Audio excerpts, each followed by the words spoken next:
Assalamualaikum warahmatullahi wabarakatuh. Jumpa kembali dengan kami Akar Bumi Farm. Teman-teman peternak dimanapun Anda berada, di samping kami ini ada pohon singkong. Ya teman-teman, pasti teman-teman banyak yang sudah tahu dan pasti tahu semuanya pohon singkong. Pohon singkong ini selain memiliki segudang manfaat, kita tahu bersama bahwa daun singkong ini dari daunnya sampai akarnya semuanya bermanfaat. Daunnya bisa untuk masak dan pakan ternak. Batangnya bisa untuk kayu bakar, singkongnya bisa untuk masakan yang bermacam-macam. Kita semuanya pasti tahu, dan beberapa di antara kita mungkin ada yang penghobinya ya, makan singkong sambil ngopi. Gitu ya teman-teman. Oke, tanpa berpanjang lebar, pada kesempatan video kali ini kita akan mereview bersama nutrisi apa saja yang terkandung di dalam daun singkong ini, terkhususnya 4 nutrisi dasar yang perlu kita ketahui sebagai peternak ya teman-teman. Karena singkong ini selain memiliki segudang manfaat, ternyata juga ada sedikit zat yang mana zat tersebut apabila berlebihan dapat berbahaya bagi ternak kita. Selain itu, di beberapa penelitian mengatakan bahwa dengan pemberian sedikit 1 kilo sampai 1,5 tepung daun singkong dapat mempercepat pertumbuhan dan bobot dari ternaknya. Oke, penasaran? Tonton sampai selesai dan jangan kemana-mana.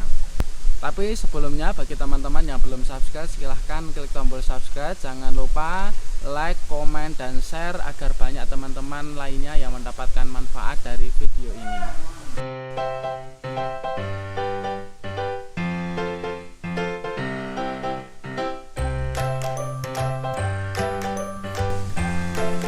Oke teman-teman, dimanapun Anda berada, pertama protein daun singkong. Protein daun singkong merupakan protein yang sangat tinggi sekali dibandingkan hijauan yang lainnya, karena daun singkong ini memiliki protein kurang lebih 16% sampai 20%. Hal ini berbeda-beda, mungkin dipengaruhi oleh dari jenisnya sendiri, karena kita tahu bahwa singkong itu jenisnya macam-macam. Ada jalak towo, ada mentega, ada karet, dan yang lain-lainnya. Jenisnya macam-macam, kemudian di usia petik juga berpengaruh, kemudian di mana ditanamnya, itu juga berpengaruh. Maka kurang lebih sekitar 16 sampai 20%. Walaupun mungkin kita anggap minimalnya saja 16 ya teman-teman. Ini sudah angka proteinnya luar biasa dibandingkan hijauan yang lainnya, karena mungkin kita dapati beberapa hijauan proteinnya hanya 10, 12, 13 dan seterusnya. Nah, ini sampai 16%, maka ini potensi yang sangat luar biasa sekali. Ini bisa dikombinasikan dengan hijauan yang lainnya untuk memperbaiki kadar nutrisi, terkhususnya protein di dalam pakan yang kita berikan.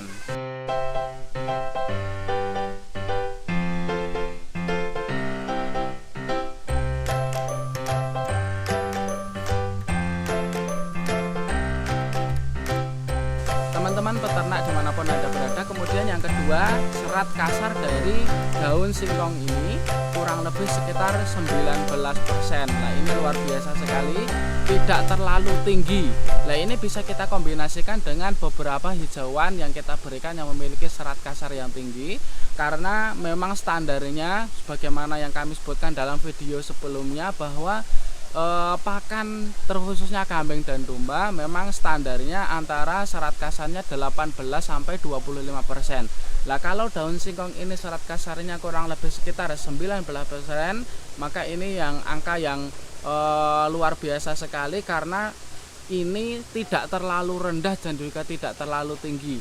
Maka sayang sekali apabila kita tidak memanfaatkan dengan sebaik-baiknya.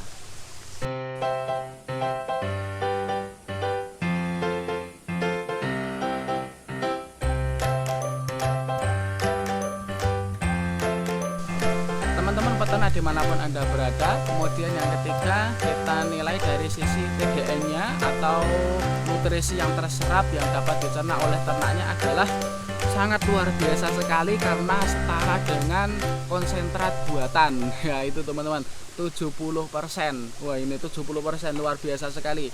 Ini tidak mungkin kita dapati dalam hijauan yang lainnya. Maka manfaatkan daun singkong ini dengan sebaik-baiknya, karena TDN-nya yang sangat tinggi, bisa kita kombinasikan dengan rumput-rumput lainnya atau bahan pakan lainnya yang TDN-nya lebih rendah daripada daun singkong.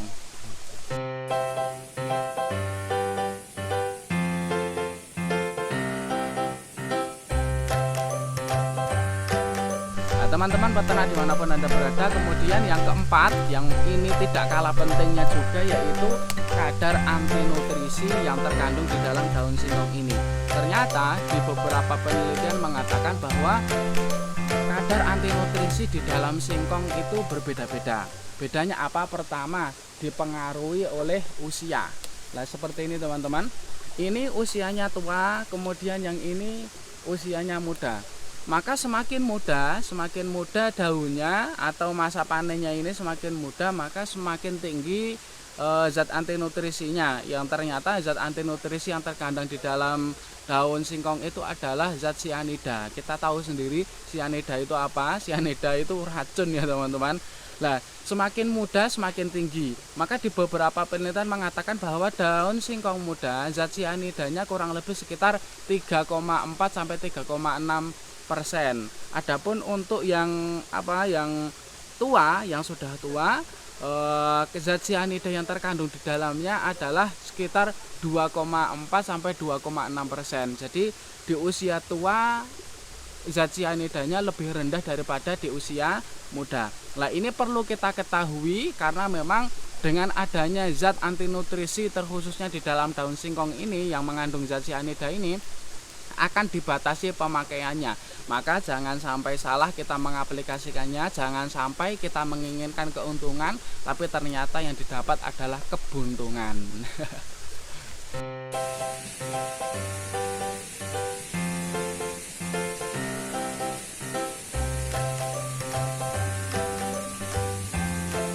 Oke teman-teman dimanapun Anda berada, kemudian yang terakhir setelah kita mengetahui beberapa nutrisi yang terkandung di dalam daun singkong tersebut, kemudian juga adanya zat anti nutrisi yang berupa sianida yang lumayan tinggi dibandingkan hijauan yang lainnya tadi, maka ada beberapa saran perlakuan yang ingin Akar Bumi sampaikan kepada teman-teman semuanya. Mungkin teman-teman punya saran yang lainnya dan pengaplikasiannya yang lainnya, semoga ini menambah wawasan kita bersama. Pertama adalah jangan memberikan daun singkong segar kepada ternak.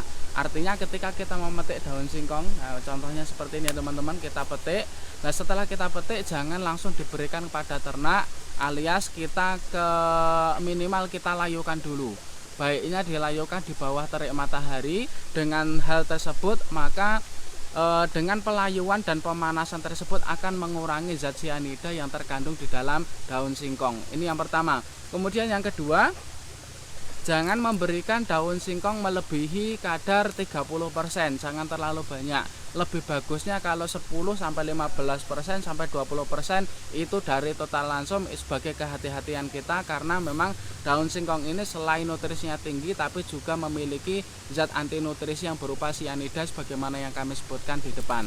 Kemudian yang ketiga, di antara cara untuk menghilangkan zat sianida yang terkandung di dalam daun singkong ini, diantaranya pertama dengan dilayukan, kemudian kedua dengan dijemur di bawah terik sinar matahari, kemudian keempat dengan dikeringkan baik dengan di oven atau dengan cara yang lainnya, kemudian yang keempat bisa dengan difermentasi. Maka silahkan teman-teman mengaplikasikannya untuk mengurangi zat sianida yang terkandung di dalam daun singkong ini. Mana yang paling mudah maka itulah yang kita terapkan, karena kita sebagai peternak kalau ada yang mudah ngapain cari yang sulit. Nah itu ya teman-teman.